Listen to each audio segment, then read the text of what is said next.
Setelah urusan siluman kerbau beres, akhirnya rombongan Gokong berpamitan untuk melanjutkan perjalanannya. Tetapi Bibi Gagak masih mempermasalahkan soal Putri Parkit yang belum kembali. Tentu saja Patke memarahi Gokong karena kala itu perkataan Gokong yang kasar dengan Parkit kecil. Tetapi tak lama kemudian, Parkit kecil datang sambil menyampaikan berita buruk yang akan terjadi pada Gokong. Tetapi karena Gokong tak pernah peduli omongan Parkit kecil, ia pun hanya menganggap dongeng belaka. Di samping itu, Guru Tong mencoba mempercayai Parkit kecil. Guru Tong merasa khawatir akan terjadi bahaya besar. Parkit kecil mencoba menenangkannya karena dia tahu solusinya yaitu menggabungkan 6 pendekar. Hanya saja yang keenam ia tidak mengetahui. Tetapi hal itu tak jadi masalah bahwa kelima pendekar saja sudah seimbang. Mendengar hal itu, Gokong tetap tak peduli. Ia menganggapnya hanya sebuah cerita dongeng belaka. Parkit kecil mencoba meyakinkan bahwa ini ramalan dari Paman Kura-Kura, bahwa musuh yang akan dihadapi adalah si Kera Tumpai. Mendengar hal itu, tentu Gokong dan rombongannya semakin mengabaikan berita yang disampaikan Parkit kecil. Tak ingin buang-buang waktu, Gokong dan rombongannya segera melanjutkan perjalanan. Parkit kecil amat khawatir dengan musibah yang akan terjadi pada Gokong. Tetapi Bibi Gagak mencoba mempercayai, sehingga tidak ada salahnya untuk menemani rombongan Gokong melakukan perjalanan sejauh 1.500 km saja. Dalam perjalanannya, ternyata Kera Tumpai mengetahui bahwa perjalanan Gokong diantar oleh siluman kerbau. Kera Tumpai amat kesal dan akan segera meringkusnya. Tetapi di samping itu, Dewa Alis Kuning mencoba menenangkannya. Ia memberi solusi akan mengadu domba agar rombongan Gokong terpecah belah, yaitu dengan bantuan siluman mimpi.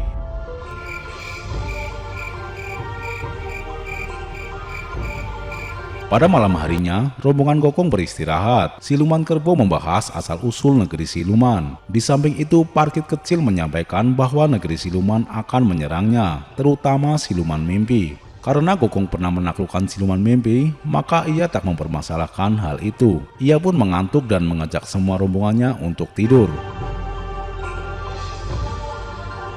Di samping itu, Putri Kipas dan Bibi Gagak mempeributkan soal tidurnya. Dan pada akhirnya mereka tidur bertiga bersama siluman kerbau di sebuah kuil jelmaan siluman mimpi.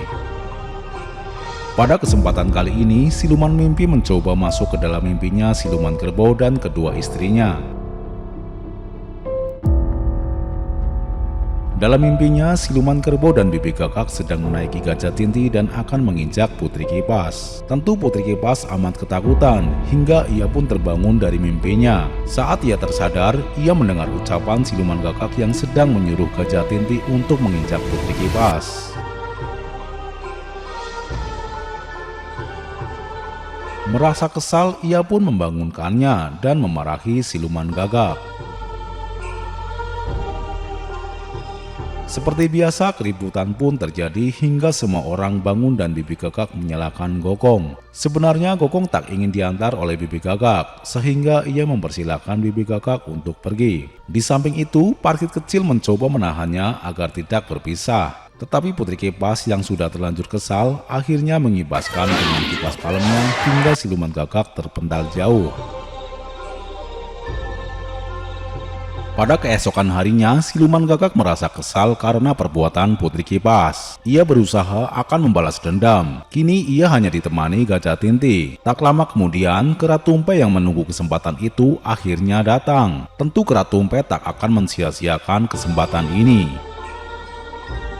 Di sisi lain, Parkit kecil amat mengkhawatirkan Bibi Gagak. Kini hanya tinggal 3 pendekar. Dikhawatirkan jika Kera Tumpai datang menyerang akan kesulitan dalam menghadapinya. Parkit kecil mencoba mengatur siasat untuk menghadapi Kera Tumpai. Sementara Gokong sama sekali tak memikirkan hal itu. Parkit kecil penasaran apa yang sedang dilakukan oleh Kera Tumpai sehingga ia mencoba melihat dengan cermin cahaya. Tetapi gambarnya tak begitu jelas, sehingga Patke membantu menggunakannya. Sayangnya saat dilihat dalam cermin cahaya, hanyalah sebuah gunung kosong dan tak ada siapapun di sana. Sehingga hal itu hanya menjadi bahan candaan. Karena tidak dapat membuktikan apapun, kini sudah tak ada lagi yang percaya dengan Parkit kecil. Gokong menyuruh Parkit kecil untuk pergi. Tetapi karena tak mau pergi, akhirnya Putri Kipas meminjamkan kipas palemnya untuk mengusir Parkit kecil.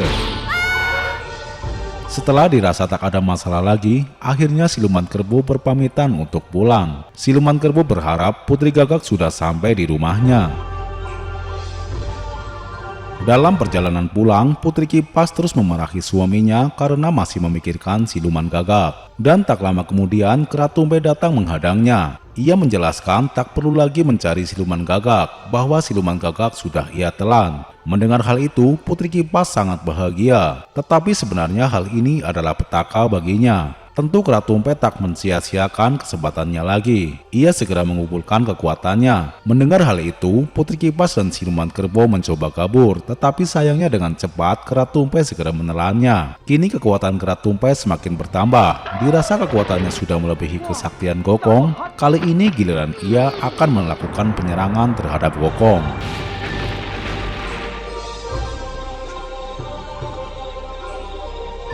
Di sisi lain, anak dari paman kura-kura yang sedang di darat menemukan Parkit kecil yang tergeletak pingsan di pantai. Mereka pun segera membawa Parkit kecil ke istana naga laut untuk bertemu paman kura-kura. Sesampainya di istana naga laut, Parkit kecil menjelaskan semua kejadiannya. Ia sangat khawatir karena keadaannya sudah sangat kacau. Kelima pendekar sudah berpisah sehingga Kera Tumpe dapat menyerangnya kapan saja. Parkit kecil akan segera kembali membantu Gokong dengan sekuat tenaganya. Tetapi ibu kura-kura melarangnya karena Parkit kecil tak memiliki kekuatan yang cukup. Ibu kura-kura merasa bingung. Satu-satunya harapan adalah ayah kura-kura harus membantunya. Sementara anak-anaknya menegaskan tentu saja bisa karena pendekar yang keenam adalah ayahnya. Mendengar hal itu, paman kura-kura mencoba membohongi bahwa yang keenam bukan dirinya. Tetapi karena terus didesak, akhirnya ia pun mengakuinya dan siap membantu Kera Sakti. Di sisi lain, rombongan Gokong sedang berkemas dan akan melanjutkan perjalanan. Di saat mereka akan keluar, Wuching melihat segerombolan laba-laba. Gokong mencoba melihatnya dan ternyata benar. Di depan banyak laba-laba, apalagi sangat pekat berbau siluman. Dan pantas saja bahwa rombongan Kera Tumpe sudah berada di hadapannya. Kini Gokong baru mempercayai omongan Parkit kecil setelah membuktikannya sendiri. Merasa tak gentar sedikit pun, Gokong langsung berhadapan dengan Kera Tumpe dan mencoba menyadarkannya. Tetapi karena kekuatannya sudah bertambah, Kera Tumpe menantang Gokong untuk ketiga kalinya. Karena sudah 2 kali kalah, Gokong menanggapi tantangan ini hanya sebuah candaan. Kera Tumpe membuat perjanjian, jika kali ini ia kalah lagi, ia akan menjadi pelayan Gokong. Tetapi sebaliknya jika ia menang, maka ia akan menggantikan posisi Gokong mengantar Guru Tong ke barat beserta Wuching dan Patke menjadi adiknya. Sementara Gokong harus pergi sejauh mungkin dan tak perlu ikut campur lagi. Karena Gokong merasa ilmunya paling sakti, ia pun menerima tantangan ini dengan kesombongannya. Pertarungan pun terjadi.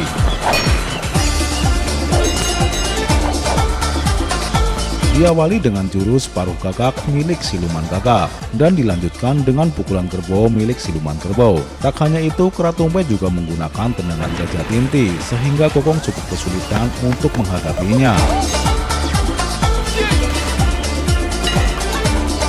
Dan yang terakhir, ia menggunakan kipas palem sehingga Gokong dan rombongannya terpendal jauh.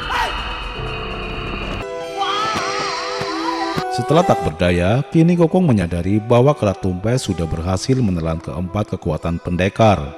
Karena sudah cukup terluka, kini Gokong hanya berusaha mencoba lari atau bersembunyi menghindari kejaran Kera Tumpe. Kini Kera Tumpe kehilangan jejak Gokong yang sudah bersembunyi, tapi Gokong tidak pernah bisa lolos dari genggamannya. Sementara ini Gokong berada di tempat yang jauh dan cukup aman dari kejaran Kera Tumpe. Patke dan Wuching menyesali tidak menanggapi pesan dari Parkit kecil. Kini Gokong hanya berusaha mencari cara untuk berlindung dari serangan Kera Tumpe. Rombongan Gokong kini terus berlari ke arah timur.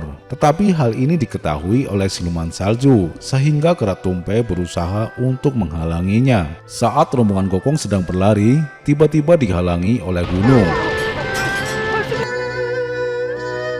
Tak hanya itu, jalan lainnya pun juga dihalangi oleh danau yang muncul secara tiba-tiba. Kini rombongan Gokong sudah terkepung dan tidak ada jalan lagi untuk melarikan diri. Kera Tumpe teringat saat dikurung dalam kendi labu, ia merasa kedinginan dan panas yang sangat menyiksa. Kali ini saatnya ia membalas dendam dan akan membuat badai salju.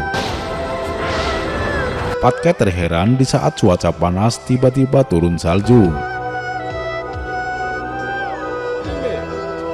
Kini kera tumpeng sudah cukup sakti setelah menelan keempat pendekar dan menguasai pengatur cuaca milik Dewa Naca. Kini salju pun turun sepanjang hari sejauh radius 5 km.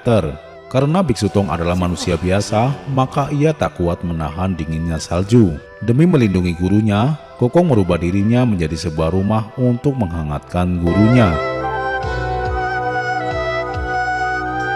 Karena Kokong terluka cukup parah, sehingga Kokong tak dapat bertahan lama dalam melindungi gurunya. Di samping itu, kera tumpeng yang sedang mempermainkan rombongan Kokong, ia tak ingin Kokong mati secepat itu. Kali ini kera tumpeng merubah cuacanya menjadi sangat panas. Akhirnya suhu yang awalnya dingin kini berubah menjadi sangat panas. Melihat matahari yang muncul secara tiba-tiba, rombongan Kokong sangat bergembira. Kondisi mereka yang awalnya kedinginan kini perlahan menjadi hangat. Mereka berpikir rintangan telah berakhir. Tetapi setelah melihat keanehan matahari yang semakin mendekat, mereka semakin panik dan perlahan terasa panas di bawah terik matahari yang tak normal.